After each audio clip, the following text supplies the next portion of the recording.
당신은 지금 누구의 인생을 살고 계신가요? 자녀의 성공을 위해, 배우자의 행복을 위해, 혹은 다른 누군가의 시선을 의식하며 살아오신 건 아닌가요? 서울대학교 노년학 연구소의 최근 연구에 따르면 50대 이상 성인 10명 중 7명이 타인의 기대에 맞추어 살아왔다고 응답했습니다. 오늘은 인류 최고의 스승이라 불리는 소크라테스와 함께 진정한 나를 찾아가는 여행을 떠나보려 합니다.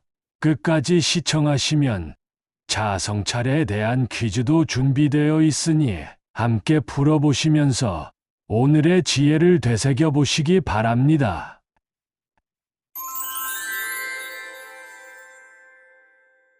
소크라테스는 아테네 시민들에게 늘 이런 질문을 던졌습니다. 너는 내 자신을 알고 있느냐? 너는 지금 진정으로 원하는 삶을 살고 있느냐? 이 질문들은 2400년이 지난 지금도 우리의 마음을 흔들어 놓습니다. 지난달 제가 만난 62세 김영숙 씨는 이런 고백을 했습니다. 30년 동안 나는 완벽한 아내이자 어머니였어요. 하지만 어느 날 문득 거울을 보는데 거기 비친 내 모습이 낯설더라고요. 도대체 나는 누구일까? 그런 생각이 들었죠. 그 후 김영숙 씨는 자신만의 시간을 가지기 시작했습니다. 매일 아침 일기를 쓰고 산책을 하면서 자신의 마음에 귀 기울였습니다. 그렇게 6개월이 지난 뒤 그녀는 완전히 다른 사람이 되어 있었습니다. 미국 심리학회 연구 결과에 따르면 60대 이상에서 자아성찰을 통해 새로운 삶의 의미를 발견한 사람들의 평균 수명이 그렇지 않은 사람들보다 7년 더 길었다고 합니다. 자아성찰이 우리 삶에 이토록 큰 영향을 미치는 이유는 무엇일까요? 그것은 바로 우리의 진정한 모습을 찾아가는 여정이기 때문입니다.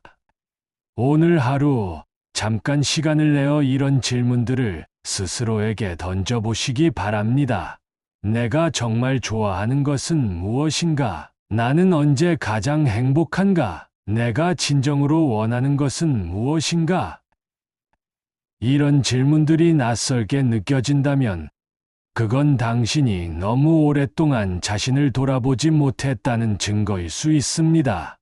우리는 왜 타인의 시선을 그토록 의식할까요? 심리학자들은 이를 사회적 거울 현상이라고 부릅니다. 타인의 반응과 평가를 통해 자신의 가치를 확인하려는 인간의 본능적인 심리입니다. 하지만 이제는 그 거울을 내려놓을 때입니다. 당신의 가치는 타인의 평가로 결정되지 않습니다. 진정한 자아성찰은 타인의 거울이 아닌 내면의 목소리에 귀 기울이는 것에서 시작됩니다. 내면의 목소리를 듣는 방법은 생각보다 어렵지 않습니다. 매일 아침 눈을 뜨면 가장 먼저 창밖을 바라보며 깊은 숨을 한번 들이마셔 보세요. 그리고 오늘 하고 싶은 일이 무엇인지 자신에게 물어보세요. 처음에는 대답이 없을 수도 있습니다.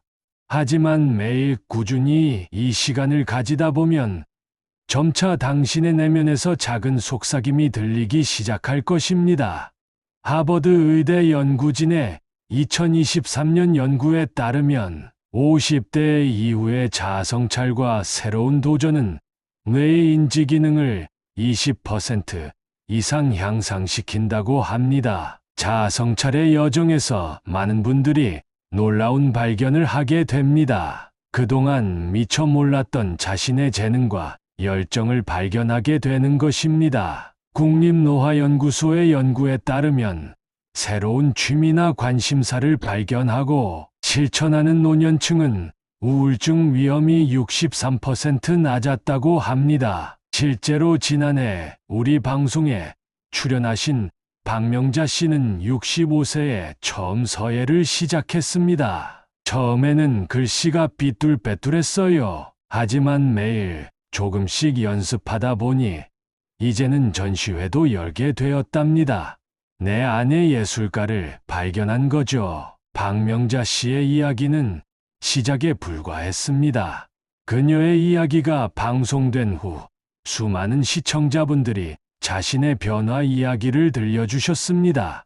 70세에 처음 기타를 배우기 시작한 김철수 씨, 68세에 블로그를 시작해 이제는 수만 명의 독자를 가진 파워블로거가 된 이영희 씨, 심지어 75세에 처음 수영을 배워 지역 실버 대회에서 동메달을 획득한 박상철 씨의 이야기도 있었습니다.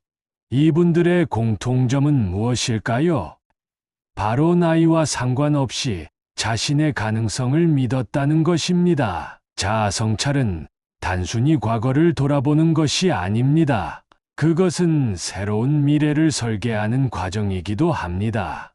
도쿄대학교 노년학 연구팀의 흥미로운 연구 결과가 있습니다. 자아성찰을 통해 새로운 목표를 설정한 60대 이상의 노년층은 그렇지 않은 그룹보다 평균 수명이 5.8년 더 길었다고 합니다. 왜 그럴까요? 목표가 있는 삶은 우리에게 아침에 일어날 이유를 줍니다. 새로운 도전을 향한 설렘이 우리의 마음을 젊게 만듭니다. 지난달 만난 72세 이상철 씨는 이런 말씀을 하셨습니다. 은퇴 후에 처음으로 진짜 나를 만났어요. 그동안은 회사와 가정을 위해 달려왔다면 이제는 나를 위한 시간을 보내고 있죠. 매일 아침이 기대된답니다. 이상철 씨는 매주 토요일 노인복지관에서 바리스타 수업을 듣고 있습니다. 언젠가는 작은 카페를 열어서 자신처럼 새로운 시작을 꿈꾸는 이들에게 따뜻한 커피와 응원을 전하고 싶다고 합니다. 이처럼 자아성찰은 우리 삶에 새로운 의미와 목적을 부여합니다.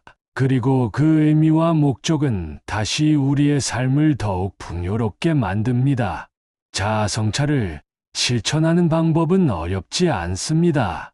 매일 저녁 잠들기 전 오늘 하루를 돌아보는 시간을 가져보세요. 주말에는 공원이나 카페에서 혼자만의 시간을 가져보세요. 한 달에 한 번은 새로운 것에 도전해보세요. 이런 작은 실천들이 모여 당신의 인생을 바꾸는 큰 변화가 될 것입니다. 소크라테스는 말했습니다.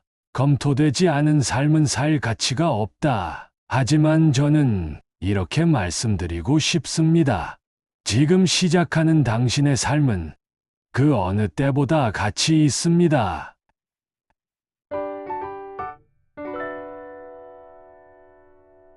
자, 그럼 오늘의 지혜를 더 잘 기억하실 수 있도록 간단한 퀴즈를 준비했습니다. 천천히 생각하며 함께 풀어보실까요? 첫 번째 퀴즈입니다. 소크라테스가 말한 자아성찰의 첫 단계는 무엇일까요? 1번, 남과 비교하기. 2번, 자신을 알기. 3번, 목표 세우기. 정답은 2번, 자신을 알기입니다. 소크라테스는 너 자신을 알라는 말로 자아성찰의 시작을 알렸습니다. 두 번째 퀴즈입니다. 자아성찰이 가져오는 긍정적 변화가 아닌 것은 무엇일까요? 1번, 삶의 만족도 향상. 2번, 타인과의 경쟁력 강화. 3번, 자기 이해 증진. 정답은 2번, 타인과의 경쟁력 강화입니다. 자아성찰의 목적은 타인과의 경쟁이 아닌 나 자신을 이해하고 성장하는 것입니다. 오늘 영상이 도움이 되셨다면 구독과 좋아요 부탁드립니다. 이 영상이 도움될 만한 분들에게 공유해 주시면 감사하겠습니다. 다음 시간에는 더 좋은 내용으로 찾아뵙겠습니다.